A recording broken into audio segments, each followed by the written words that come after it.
دادی آ گئی چکوال سے، تو دادی جو ہے اس کو کہتی ہے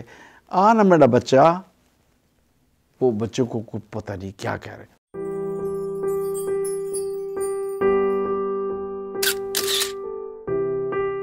ہمارے پنجابی بیوروکریسی اینڈ ہماری پنجابی لوگ، میں یہ بتاتا چلوں کہ پنجابی بہت ہی زبردست پاکستانی ہیں، باقی بھی ہیں سارے،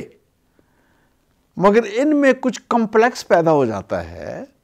اور وہ کمپلیکس یہ ہے کہ اگر میں ہند کو بولنے والا ہوں نا، تو میرا بچہ جو ہے نا وہ ہند کو نہیں بولے گا، نہیں اردو بولو، تاکہ ہم پڑھے لکھے محسوس ہوں۔ یہ ایک کمپلیکس ہے ہم میں، یہ پہاڑیوں میں خاص طور پہ آزاد کشمیر والے، یہ ہزارے والے، یہ لوگ جو گاؤں گھوٹ کے ہیں، جن کے ماں، میں آپ کو بڑا مزیدار بات بتاتا ہوں کہ ہمارا ایک کلاس فیلو تھا، وہ اس کی شادی ایک پڑھی لکھی لڑکی سے ہو گئی، اور وہ ان کا خیال تھا کہ جی ہم اپنے بچے کو انگلش سکھائیں گے، تو وہ انگلش اپنے بچے کو اس نے سکھانی شروع کی، بالکل گھر میں انگلش بولیں، اور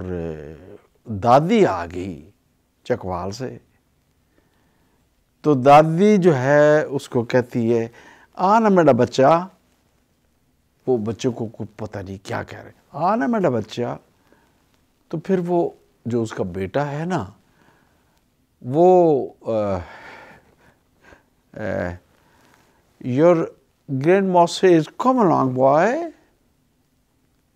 وہ آگے سے کوئی جواب دیتا ہے، اس کا ترجمہ، اب بس 4 سال کا بچہ، وہ ترجمہ انگریزی میں ماں کو کرتا ہے،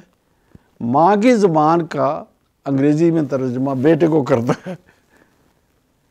آپ مجھے یہ بتائیں how uncomfortable it is۔ ذہنی پسماندگی پیدا ہو جاتی ہے جب آپ سے زبان کھینچی جائے۔ دیکھیں نا، آپ بتائیں نا کہ جاپان انگریزی بولتا ہے، فرانس انگریزی بولتا ہے، جرمن انگریزی بولتا ہے،